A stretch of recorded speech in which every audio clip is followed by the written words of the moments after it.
Assalamualaikum warahmatullahi wabarakatuh.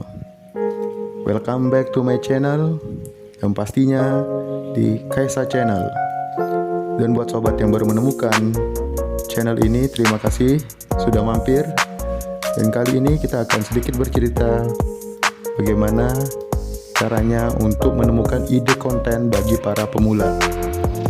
Karena biasanya para pemula kebingungan dan terhenti untuk berkecimpung di dunia YouTube karena sudah kehabisan ide untuk membuat konten dengan isi konten yang terlalu rumit. Jadi buat kalian para YouTuber pemula, untuk isi konten saya sarankan tidak usah terlalu berat-berat untuk di awal. Yang pastinya saya sarankan juga buat kalian ketika membuat konten, usahakan durasi panjang minimal 1 jam ya untuk para pemula. Karena apa? Untuk target awal untuk para YouTuber pemula yaitu harus mengejar yang namanya jam tayang dan 1000 subscriber ya. 4000 jam tayang dan 1000 subscriber itu sangat sulit kalian dapatkan ketika konten kalian durasinya pendek. Karena logaritma dari YouTube itu berbeda dengan hitungan kalkulator kita. Ketika video yang kita upload durasinya 5 menit, maka yang kebaca di sistem YouTube itu hanya 3/4 dari durasi yang kalian upload. Jadi saya sarankan buat kalian para YouTuber pemula, ketika kalian mengawali untuk mengupload video, saya sarankan durasinya minimal 1 jam untuk yang namanya mengejar jam tayang. Dan ini sudah saya buktikan dan tutorialnya sudah saya sampaikan di video sebelumnya. Kalian bisa cek ya di playlist maupun di uploadan channel saya. Di sana sudah ada tutorial bagaimana caranya mendapatkan 4000 jam tayang hanya dalam menjangka waktu kurang lebih 1 bulan. Oke guys, dan kali ini untuk yang masih kebingungan untuk melanjutkan channelnya karena sudah kehabisan ide, kali ini saya akan memberikan 1 tips ya. Kalian bisa melakukan atau mengupload video ke YouTube itu tidak usah ribet-ribet. Kalian hanya membutuhkan beberapa aplikasi, tentunya editor ya untuk mengedit video. Kalian bisa cari di Play Store ya. Dan saya sarankan buat kalian para YouTuber pemula, aplikasi KineMaster ya, itu sangat memudah dan sangat membantu kita dalam mengupload video dan mengedit video. Oke guys. Dan buat kalian yang berpikiran KineMaster itu harus berbayar, tidak. Kalian bisa pakai gunakan seperti yang saya sudah gunakan ya, yang gratisan saja ya. Akan tetapi konsekuensinya yaitu tanda air atau tanda KineMaster, simbol KineMaster itu tidak bisa hilang dari video yang kalian upload nanti. Jadi ketika video kalian ditayangkan di YouTube, maka simbol KineMasternya tetap nampak. Itu menurut saya tidak masalah ya buat kita para pemula untuk menghemat budget.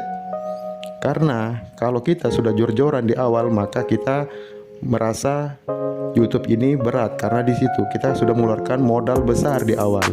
Lebih-lebih yang mengejar jam tayang maupun subscriber itu membeli ya. Itu ngambilnya lewat aplikasi-aplikasi yang notabene aplikasi itu sangat sulit untuk dipertanggungjawabkan karena banyak teman-teman ya YouTuber yang sudah senior itu sangat melarang hal tersebut karena itu tidak akan sehat buat channel kalian ke depannya. Jadi buat kalian YouTuber pemula ya, termasuk saya ya, itu sangat menghindari ya, kita usahakan untuk menghindari yang namanya membeli subscriber maupun jam tayang lewat aplikasi. Karena kalau sudah dari awal kita melakukan hal tersebut, maka kedepannya channel kita tidak akan sehat karena kita akan tergantungan dengan hal tersebut. Modal kita akan habis dengan sendirinya di sana ya. Jadi buat kalian para YouTuber pemula, usahakan dari awal kalian sudah membangun channel kalian dengan hal-hal yang bisa bermanfaat buat kalian dan tentunya buat orang lain ya. Tentunya dengan mengupload konten-konten yang menarik, daya tarik ya, yang memberikan kemanjaan bagi orang, baik itu untuk mendengarkan maupun untuk menonton. Karena kebanyakan sekarang itu YouTube bukan saja hanya untuk ditonton ya, melainkan untuk didengarkan. Jadi buat kalian yang masih kebingungan untuk mencari ide konten apa yang akan kalian sagukan ke subscriber kalian, saya sarankan kalian bisa mengikuti langkah-langkah berikut ini ya. Contohnya seperti konten yang kali ini kalian saksikan, itu saya akan bercerita bagaimana perjuangan seorang sales asuransi ya ketika menjalankan tugasnya. Dan buat kalian para subscriber atau para netizen ya, yang sepakat maupun tidak sepakat dengan adanya asuransi ya, karena kita paham bahwa asuransi ini di masyarakat awam itu masih tabu. Terlepas dari itu semua, yang ingin saya tonjolkan di sini yaitu bagaimana seorang sales asuransi perjuangannya ya untuk yang namanya menjalankan tugasnya, menawarkan jasanya sebagai seorang sales asuransi tentunya. Jadi buat kalian ya yang menerima telepon dari nomor yang tidak kalian kenal, jangan langsung di reject. Berikanlah kesempatan buat mereka, karena ini adalah tugas dari mereka. Mereka mendapatkan tugas itu hanya untuk menawarkan kalian, terlepas kalian setuju maupun tidak ya. Jadi buat kalian para subscriber ya, terutama subscriber KSA Channel, saya mohon ya dengan sangat, ketika ada sales asuransi menghubungi kalian, kalian jangan langsung reject ya. Berikan kesempatan mereka ya, karena itu adalah bagian dari laporan mereka nanti ke atasannya ya. Itu persyaratan mereka untuk mendapatkan gaji. Oke sobat, jadi untuk kali ini konten yang akan saya suguhkan ya untuk sebagai pembelajaran buat kita semua ya, bahwa YouTube itu tidak sulit, tidak rumit, asalkan kita mau berusaha, kita mau mencoba. Terlepas dari hasilnya bagaimanapun juga, itu nanti kita terima di akhir ya. Yang penting prosesnya dulu, kita jalani dulu. Ada yang sebulan langsung monep, ada yang 3 hari langsung monep, itu bisa-bisa saja asalkan mereka mau berusaha, mereka tahu cara, mereka tahu trik. Dan disinilah saya akan coba berikan trik ke kalian ya untuk membuat suatu konten yang sederhana ya. Jadi tidak harus mengeluarkan budget berjuta-juta untuk membuat konten. Kalian cukup menggunakan beberapa aplikasi yang ada di Play Store, yang ada di Android kalian ya, untuk membuat konten. Dan saya yakin itu akan ada peminatnya juga, karena kita nggak tahu ya seseorang itu membutuhkan apa di luar sana ya. Karena YouTube ini bersifatnya publik ya, bukan hanya ada di Indonesia saja. Bisa saja orang Indonesia nggak suka dengan konten yang kalian bikin, akan tetapi yang di luar sana, ada yang di Amerika, ada yang di Australia, ada yang di Eropa, di Afrika ya, itu suka dengan konten yang kalian suguhkan. Jadi tidak usah sambil pusing, yang penting satu hal, kalian ikhlas melakukannya. Tujuan utama kalian apa di sana, kalian kulik.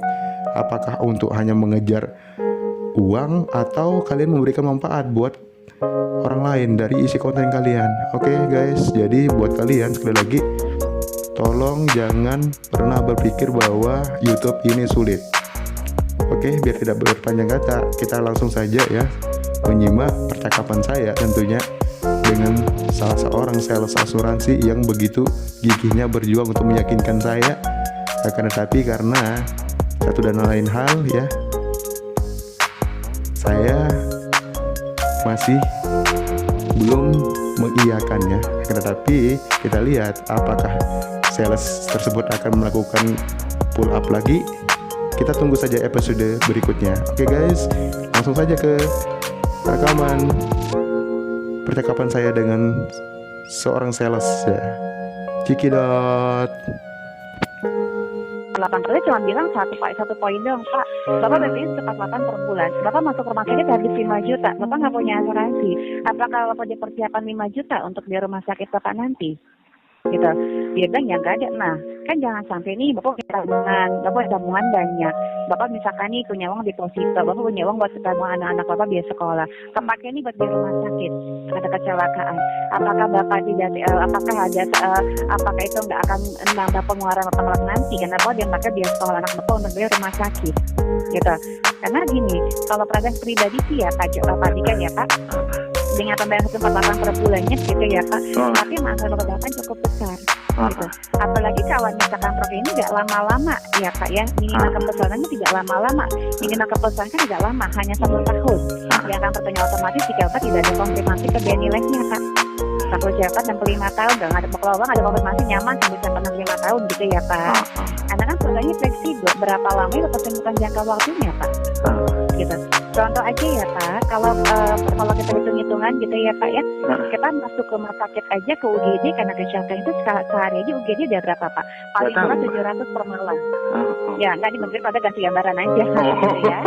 Iya, moga-moga moga-moga jangan sampai masuk sana Mbak.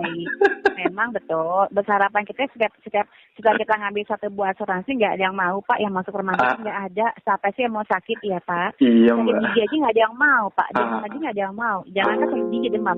Kemarin aja karena COVID ini saat ada nggak ada yang mau kan kena COVID ya Pak ya. Tapi gimana? Yang namanya musibah dikasih kan kita nggak bisa menolak. Iya kan? Walaupun kalau misalkan kalau dia punya uang kita miliaran, kita punya uang miliaran, kita punya uang sebanyak apapun. Ketika ada resiko, itu ketika ada resiko ya Pak, itu akan habis Pak. Iya juga. Gitu. Kalau kita nggak punya kedekatan, gitu. Mungkin kalau misalkan Bapak juga masih ingat ya yang kejadian di Banjarmasin kemarin Pak? Yang Nurul. Yang truk tronton, ya. Itu pada situasi. Itu Mbak ada di sana ya? Pak. Kenapa? Itu Mbaknya ada di sana?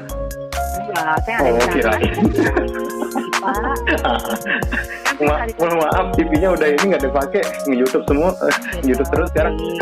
Nah ini sih kalau Bapak nggak tahu, Bapak sih hanya untuk informasi aja. Okay. Itu adalah salah satu dari nasabah kita juga, ya Pak, pemegang polis BNI Les, gitu ya Pak. Itu ayah ibunya pada saat jalan itu meninggal, ya Pak, karena apa? Dalam penonton, anaknya 3, gitu ya Pak. Dan anak masih kecil-kecil. Alhamdulillah kemarin, ya Pak, itu sebelum Lebaran udah kita cairkan, ya Pak, untuk ahli waris. Untuk apa? Ya untuk anak-anaknya, karena ayah ibu dia nggak ada, karena meninggal karena risiko kecelakaan tersebut, gitu. Dan akhirnya keluarganya, dari keluarganya, kakaknya itu klaim ke BNI Life ya Pak untuk pencarian ahli waris. Kalau itu dapat 700 juta Pak. Untuk apa tujuannya? Ya itu dia untuk anak-anaknya. Karena orang tuanya itu meninggal dunia karena kecelakaan tersebut. Balik lagi, flashback kalau misalnya amit-amit, kalau misalkan itu sampai terjadi gitu ya Pak ya, gitu. Ya kita masih punya, di belakang kita masih punya putra-putri yang masih kita harus biayai gitu ya Pak. Kalau kita nggak punya persiapan biaya, kan nggak mungkin ya Pak kayak kakak kita. Sudah kita akan mensubsidi sampai di usia besar. Ya kan tujuannya Bapak ambil ini ya Pak, anggap aja buat anak-anak Bapak gitu. Bapak hanya mesti uang 148.000 rupiah per bulan bukan buat siapa-siapa, tapi buat anak-anak Bapak. Anggap aja Bapak program ini buat anak Bapak. Kalau kan sudah kita poin untuk anak Bapak. Kalau kalau hitungan per bulan sih nggak ini sih ya, hitung uang rokok gitu kan. Cuman kalau setahun ya lumayan. Kalau 10 tahun ya lumayan juga Mbak. Kan 148 ya. Kalau kita kalikan 12 ya Pak, 1 tahun. Ya Pak. Bapak hanya bayar 1.776.000. Kalau berapa kilo beras tuh Mbak? 1 tahun. Itu berapa kilo beras tuh? Berapa karung dapat tuh? 1 juta kita nggak usah hitung-hitungannya mas berapa kilo berapa yang kita keluarkan, tapi berapa besar kita keluarkan, tapi mampu untuk anak kita Pak. Makanya itu jadi pertanyaan saya tadi, nih misalnya kita udah tapi 10 tahun awal lah, rutin lah gitu kan. Kalau untuk program Pak, kalau untuk program ini kan kita programnya fleksibel ya Pak. Ini kan senyaman Bapak programnya ya. Minimal kepelanjutan tidak lama-lama 1 tahun, jangan pertanyaan otomatis kalau tidak ada konfirmasi. Jadi ibaratnya 1 tahun ke depan ini tak berharap bakalan dapat gitu, aduh. Jadi Pak, sekali lagi ya Pak, kalau untuk program ini kan berapa lama bukan jangka waktunya. Ya kalau misalkan diketik fotonya silakan gitu ya Pak. Karena kalau misalkan Bapak misalkan nih mau coba nih programnya ini mau coba nih programnya minimal 1 tahun gitu ya Pak. Itu Bapak gitu. Kalau misalkan mau coba programnya minimal 1 tahun kepesertaannya, ya Pak, itu haknya Bapak. Karena maka 1 tahun yang akan perpanjang otomatis, bisa Bapak nggak ada konfirmasi, kita perpanjang otomatis sampai 65 tahun setiap tahunnya, gitu ya Pak. Tapi kalau ada konfirmasi ke BNI Live, gitu ya Pak, ya otomatis ya programnya ya sudah kos kepada konfirmasi. Kalau misalkan memang ikut programnya minimal 1 tahun pesertaannya Pak Dwika. Oke. Gitu. Dan ini pun kita juga tidak ada penambahan apapun, tanpa ada pajak, tanpa ada bunga, Pak. Seperti itu. Itu kalau misalkan nasabah biji sih banyak mengatakan aduh murah sekali Mbak pada program ini. Iya, makanya kita programnya memang cukup ekonomis dan kita kondisi keuangan menjadi kondisi keuangan saat ini seperti itu. Karena kan kita nggak memaksakan nasabah ya Pak, harus ikut programnya 10 tahun, 5 tahun gitu ya Pak ya. Karena kan di sini kan haknya nasabah ikut program berapa lama itu adalah dari kebijaksanaan dari nasabahnya sendiri. Nah kan kita sudah bilang minimal kapasitas 1 tahun ya Pak, yang akan diperpanjang otomatis jika tidak ada konfirmasi. Seperti itu. Jelas ya Pak ya? Sangat jelas Mbak. Ya, anggap aja sih Bapak program ini untuk anak Bapak kok, untuk programnya bukan untuk Bapak tapi untuk anak Bapak. Gitu. Apalagi kalau sama kita ada perlindungan gitu ya Pak. Satu aja kita punya perlindungan untuk ikhtiar. Jadi kita kalau misalnya ketemu dari risiko bahwa ada backupan. Intinya sih hanya untuk backupan aja sih Pak. Gitu iya. Kalau kamu coba ya nggak apa-apa hitupnya Pak Dika biar sama dengan nasabah-nasabah ini yang saat ini oleh programnya gitu. Yang kita pun nggak ada pemotong apa-apa lagi Pak, tanpa ada pajak, tanpa ada bunga. Alhamdulillah kalau misalnya dikasih rezeki yang melimpah pun gitu ya Pak, amin ya Pak Dika ya Pak. Nah ini kita juga nggak ada pembayaran, kita nggak ada pemotongan apa-apa lagi Pak Dika. Gimana Mbak? Seperti yang kita bilang dari awal tadi sih, mungkin kita butuh diskusi dulu sama istri gitu kan, bagaimanapun juga ini kan untuk jangka panjang nih. Hitung-hitungannya saya kan beda sama istri Mbak. Nah, jadi bagaimanapun juga dengan sampai saya niatnya baik, cuman pulang manyun tiap hari kan nggak enak juga Mbak. Istri nggak akan manyun kok kalau sama jatuh itu nggak dikurangin kok Pak. Iya, itu Mbak mah yang udah ini apa dapat penghasilan gede. Kalau istri yang ini cuma di rumah doang Rp1.000 gede loh Mbak. Baik. Cuman makasih banyak Mbak informasinya, informasinya dan Mbaknya luar biasa kok ini apa namanya tanggung jawabnya sebagai seorang sales untuk menawarkan mantap. Dan saya banyak belajar kok untuk cara bagaimana menawarkannya. Makasih ilmunya Mbak ya. Secara langsung saya belajar nih sama Mbak nih. Iya, selamat pagi. Nah, selamat pagi Mbak. Oke guys, itulah cuplikan ya percakapan saya antara saya dengan sales asuransi. Dan buat kalian yang sudah stay hingga detik ini, saya ucapkan terima kasih banyak. Tentunya buat kalian yang sudah mengorbankan kuota kalian, tentu mengorbankan waktu kalian untuk menyimak dan tentunya niat untuk belajar bersama ya bagaimana kita berkecimpung di dunia YouTube. Inilah salah satu ide konten ya yang bisa kalian duplikasi, kalian terapkan di channel kalian masing-masing. Dan pastinya teman-teman ya, jangan khawatir tidak ada yang menonton. Sekali lagi seperti yang saya sampaikan di awal tadi, jangan khawatir untuk upload video yang berdurasi panjang. Karena apa? Di sanalah kalian akan mendapatkan yang namanya jam tayang. Oke sobat, dan untuk konten kali ini menurut kalian bagaimana? Saya mohon kalian bisa sampaikan pendapat kalian di komen, dan pastinya jangan lupa like. Untuk yang pendatang baru ya, jangan lupa di subscribe karena subscribe itu gratis.